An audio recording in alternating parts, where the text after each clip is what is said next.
రావులపాలెం మండలం కొమర రాజులంక విషయం కుల వివక్షకు గురైనటువంటి వేమన ఝాన్సీకి అండగా నిలిచిన ఆంధ్రప్రదేశ్ రాష్ట్ర గౌడ సంఘం మహిళా అధ్యక్షురాలు రాజులపాటి కళ్యాణి, రాజులపాటి శివప్రసాద్ దంపతులు, వర్కింగ్ ప్రెసిడెంట్ మట్ట వీరబాబు గౌడ్, మిద్దె ఆదినారాయణ గంగాధర్రావు, నంగే గడ్డ రంగారావు గౌడ్ మార్గాన్ని సుశీల, రాజులపాటి బద్రి మరియు స్థానిక గౌడ సంఘం నాయకులు, మహిళా సంఘాలు ఆమెకు న్యాయం జరిగే వరకు పోరాడుతున్నటువంటి తోటి గ్రామస్తులు ఈరోజు ఆమెని వదిలిపెట్టడం జరిగింది.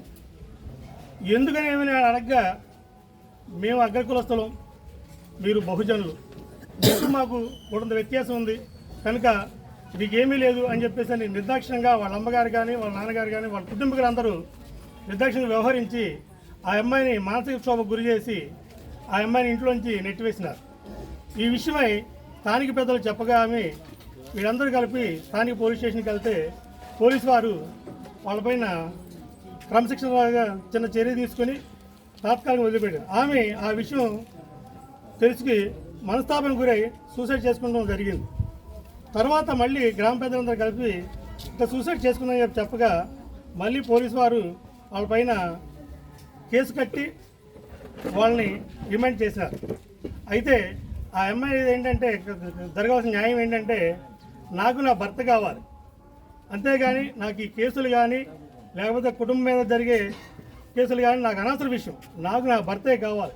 నా భర్తతో నేను ఈ ఊరి నుంచి బయటకైనా సరే వెళ్ళి నేను సుఖంగా జీవిస్తాను, అంతేగాని నాకు ఈ కేసుల వల్ల ఎలాంటి ఉపయోగం లేదని చెప్పేసి అనగా సుమారు ఒక 3 నెలల నుంచి జరుగుతుంది ఈ విషయం.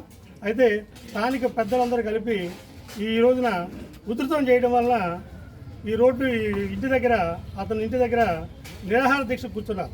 దానికి రాష్ట్రంలో ఉన్న గౌడులు ఒక్కోళ్ళు వచ్చి ఆ అమ్మాయికి మద్దతు తెలిపారు. అయితే అది చిరిగి పెద్దగా అవడం వలన స్థానిక పోలీసు వారు అక్కడ లాండ్ ఆర్డర్ ప్రాబ్లం వస్తుంది కనుక మీకు సరైన న్యాయం చేస్తామని చెప్పేసి అనగా స్థానిక పెద్దలు పోలీస్ స్టేషన్ ఫోన్ చేస్తే సిఐ గారు వాళ్ళకి ఒక వాగ్దానం చేశారు. మీ పెద్దలు 10 మంది, వాళ్ళ పెద్దలు 10 మంది వస్తే రేపు పొద్దున ఆ అమ్మాయికి తగు న్యాయం చేసి ఆ అమ్మాయికి వివాహం చేయడానికి నేను కూడా నా వంతు సహాయం చేస్తానని చెప్పేసి అనగా ఈ రోజున తాత్కాలికంగా ఇక్కడ నిరసన వాయిదా వేయడం జరిగింది. కనుక స్థానికంగా ఉన్న పెద్దలందరూ కూడా రేపు మార్నింగ్ 10 గంటలకు రావులపాలెం పోలీస్ స్టేషన్ సిఐ గారి సమక్షంలో వెళ్ళి మనము ఝాన్సీకి న్యాయం అంటే పెళ్లి చేసి తీసుకురావాల్సిందిగా బాధ్యత మనపైన ఉంది. ప్రజెంట్ ఆ అమ్మాయి కన్నా మనపైన బాధ్యత ఉంది కనుక మనందరూ సమిష్టిగా వెళ్ళి ఆ అమ్మాయికి న్యాయం చేయాలని చెప్పేసి ఇందు మూలంగా మీడియా ముఖంగా తెలియజేస్తున్నారు. జై గౌడ్, జై జై గౌడ్.